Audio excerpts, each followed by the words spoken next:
got so much motherfucking design on right now.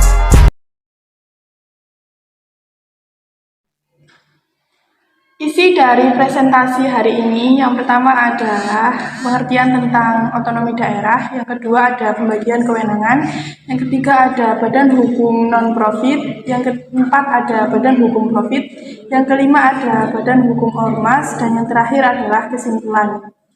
Untuk selanjutnya nama-nama kelompok ada Nadila, yang kedua ada Eka Mai Dharma, dan yang terakhir ada Luki Dwi. Otonomi daerah atau daerah otonom adalah sebuah daerah di dalam suatu negara yang memiliki kekuasaan otonom atau kebebasan dari pemerintah di luar daerah tersebut. Biasanya suatu daerah diberi sistem ini karena keadaan geografinya yang unik atau penduduknya merupakan minoritas negara tersebut, sehingga diperlukan hukum-hukum yang khusus yang hanya cocok diterapkan untuk daerah tersebut. Pasal 21 dalam menyelenggarakan otonomi, daerah mempunyai hak diantaranya mengatur dan mengurus sendiri urusan pemerintahannya, memilih pimpinan daerah, mengelola aparatur daerah, mengelola kekayaan daerah, memungut pajak daerah dan retribusi daerah, mendapatkan hasil dari pengelolaan sumber daya alam.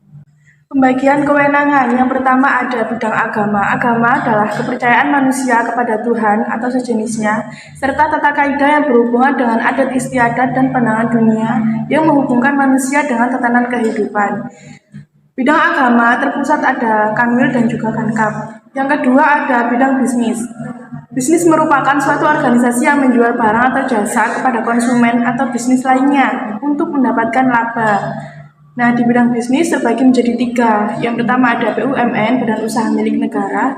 Yang kedua ada BUMS, Badan Usaha Milik Swasta. Dan yang terakhir ada BUMD, Badan Usaha Milik Daerah.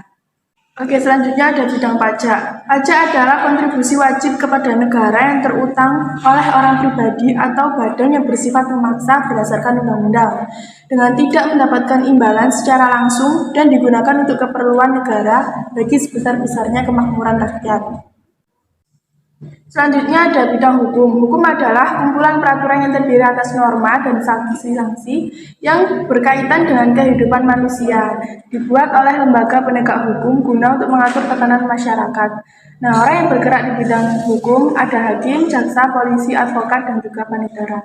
Untuk selanjutnya akan dijelaskan oleh teman saya.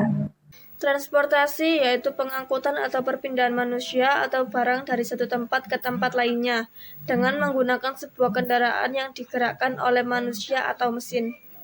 Pendidikan yaitu pembelajaran, pengetahuan, keterampilan, dan kebiasaan sekelompok orang yang diturunkan dari satu generasi ke generasi selanjutnya melalui pengajaran, pelatihan, atau penelitian.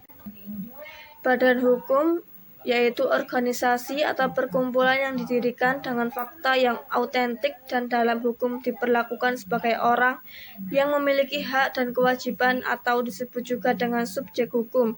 Subjek hukum dalam ilmu hukum ada 2, yakni orang dan badan hukum. Badan hukum non-profit yaitu ada 1 yayasan.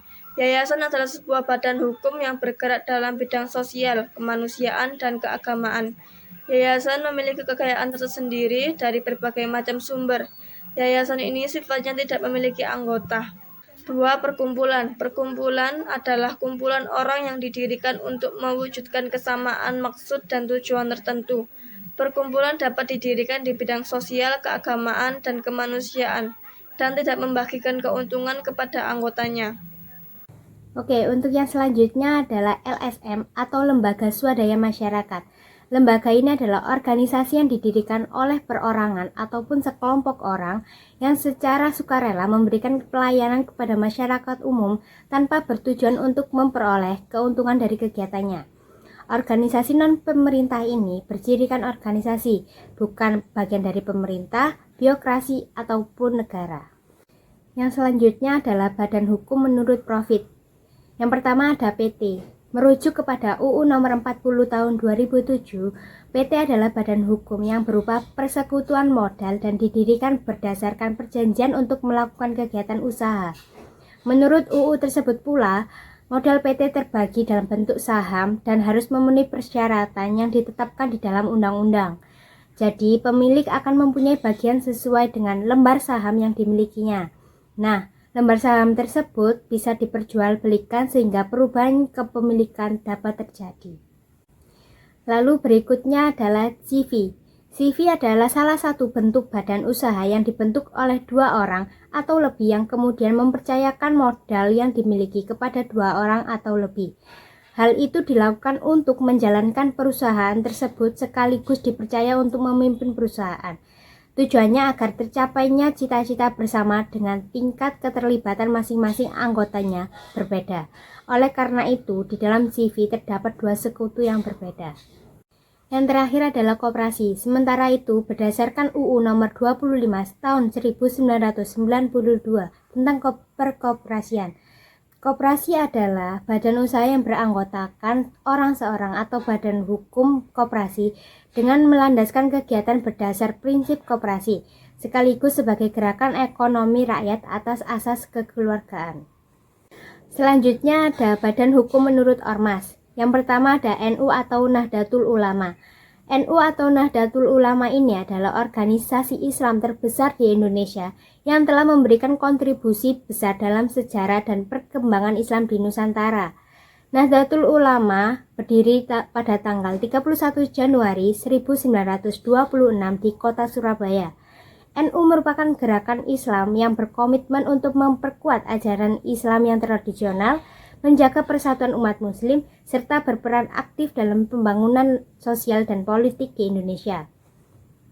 Lalu yang kedua ada Muhammadiyah. Muhammadiyah adalah gerakan Islam yang melaksanakan dakwah amar ma'ruf nahi munkar dengan maksud dan tujuan menegakkan dan menjunjung tinggi agama Islam. Muhammadiyah berpandangan bahwa agama Islam menyangkut seluruh aspek kehidupan meliputi akidah, ibadah, akhlak, dan muamalat duniawiyah yang merupakan satu kesatuan yang utuh dan harus dilaksanakan dalam kehidupan perseorangan maupun kolektif. Dengan mengemban misi gerakan tersebut, Muhammadiyah dapat mewujudkan atau mengaktualisasikan agama Islam menjadi rahmatan lil alamin dalam kehidupan di muka bumi ini. Nah, untuk kesimpulannya, pada dasarnya pembagian kekuasaan dimaksudkan agar masing-masing daerah berkembang dengan mudah dan memberikan akses pelayanan dari segala sektor kebutuhan masyarakat terpenuhi dengan cepat sesuai kekhususan maupun keragaman daerah.